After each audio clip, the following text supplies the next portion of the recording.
उस वस्तु को विस्थापित कर देना, विस्थापित कर देना क्या कहलाएगा? कार्य कहलाएगा। ठीक है, क्या कहलाएगा? कहलाता है। ठीक है, ये क्या होता है? कार्य होता है। जो कार्य होता है ओवरऑल यानी किसके बराबर होता है? जो कार्य होता है कुल बल गुणा में विस्थापन। ठीक है, यानी बल गुणा में विस्थापन। ठीक है, अगर शॉर्ट फॉर्म में बताएं तो W बराबर क्या होगा? बल को हम लिखते हैं फोर्स और इसको लिखेंगे क्या? ds। ठीक है, अब इस डॉट को हटाने के लिए क्या हो जाएगा? ये FDS cos थीटा। ठीक है, ये सारी बातें आगे की है। ठीक है, अब इसी केस के अंदर है ना, कई बार पूछ लेते कि कार्य होता है, कार्य की कई बार पूछ लेते कार्य इसका यानी यूनिट क्या होती है। तो इस केस के अंदर देखिए तो इसकी इकाई पूछ लेते हैं। इकाई क्या होगी? इकाई भी एक तो न्यूटन मीटर। ठीक है, तो ये क्या होती है? कार्य की इकाई। दूसरे शब्दों में कहें तो इकाई क्या होती है इसकी? जूल। ठीक है, यानी इसको बोलते हैं SI यूनिट। ठीक है, यानी स्टैंडर्ड ऑफ इंटरनेशनल बोलते हैं इसको, यानी यूनिट होती है, इकाई क्या होती है? जूल होती है। ठीक है, अब इसी तरीके से क्या होता है? जो कार्य होता है ना, कार्य फिर पूछ लेते हैं इसकी विमा। विमा, ठीक है, यानी विमा पूछ लेते हैं कार्य की। तो विमा क्या होती है? वैसे आपको जब क्या होता है? M1T होता है, तो M1 L2 T-2 ये कार्य की क्या होती है? विमा होती है। ठीक है, तो ये सारी की सारी चीजें किसमें आएंगी? कार्य के अंदर ही आएंगी।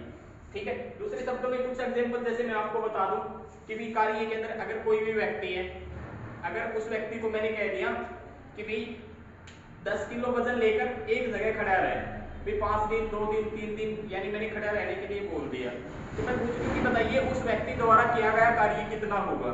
ठीक है, अगर इस केस के अंदर देखें कि क्या उस व्यक्ति को मैंने क्या कहा है? भी खड़ा है, क्या उसके अंदर विस्थापन आया? नहीं आया। अगर विस्थापन ही नहीं आया तो उस व्यक्ति के द्वारा किया गया कार्य क्या होगा? 0 होगा।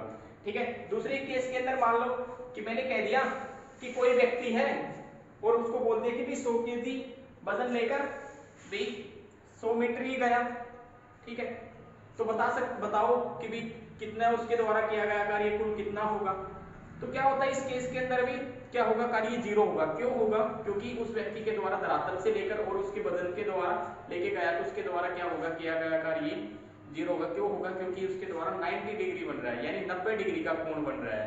इस वजह से कार्य कुल कितना हो जाएगा? 0 हो जाएगा। ठीक है, दूसरे केस में कह दूं कि भाई कोई व्यक्ति है, मैं कह दिया कि भाई सीढ़ी के ऊपर चढ़े और चढ़ के और वापिस ही आ गया उसी पॉइंट के ऊपर, यानी उसी जगह अगर वापिस आ गया, तो मैं पूछ लूं कि बताइए उस व्यक्ति द्वारा किया गया कार्य कितना होगा।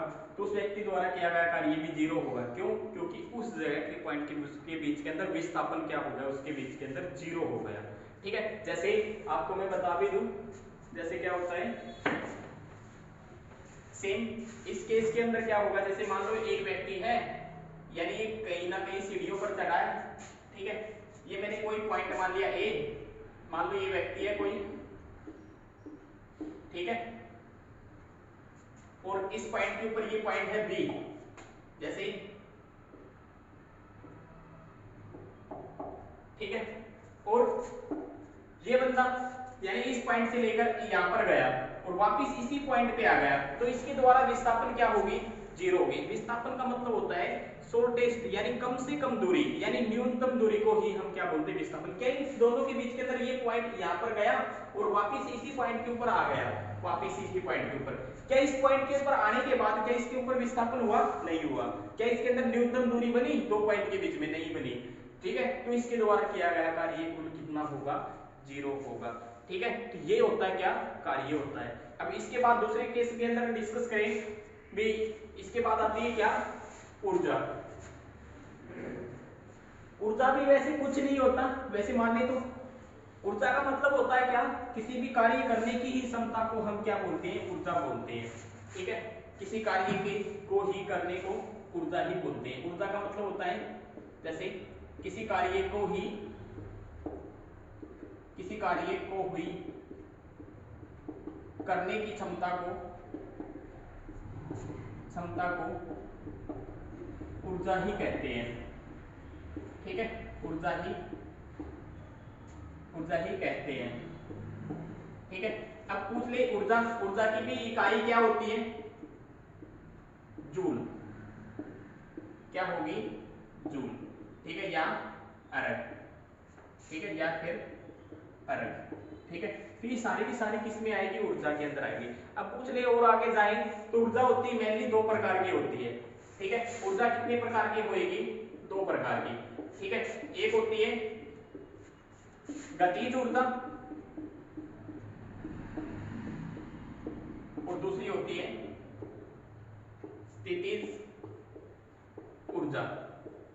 ठीक है, कई बार इसका फार्मूला वगैरह पूछ लेते हैं, इसके सूत्र वगैरह पूछ लेते हैं, तो क्या होते हैं सूत्र वगैरह अगर पूछें तो क्या होता है? गतिज ऊर्जा किसके बराबर होगी? आप भी मास यानी द्रव्यमान, आप गुणा में द्रव्यमान गुणा में विस्थापन, सॉरी वेग। ठीक है, और वेग का भी क्या रहता है? स्केल रहता है। सेम इसके अंदर भी क्या होगा? स्थितिज ऊर्जा क्या होती है? भी एक तो होता है द्रव्यमान, ठीक है, और गुणा में क्या होएगा? एक ग्रेविटी यानी गुरुत्व बोलते हैं जिसको, और एक होगा ऊंचाई। ठीक है, ये सारी की सारी चीजें क्या होती हैं? किसके अंदर आएगी? इसी को हम बोलते हैं क्या? स्थितिज ऊर्जा। अगर इन दोनों को मिला दिया जाए तो फिर क्या बनती है? एक मिला दिया जाए तो फिर इसको हम क्या बोलेंगे? यांत्रिक ऊर्जा। ठीक है, इन दोनों के इनके कंबाइन को हम क्या बोलेंगे? यांत्रिक ऊर्जा। ठीक है, बस। ठीक है, ये सारी की सारी चीजें इसमें आती है। यही क्या होती है? ये सारी की सारी चीजें इसमें ही आती है। ठीक है।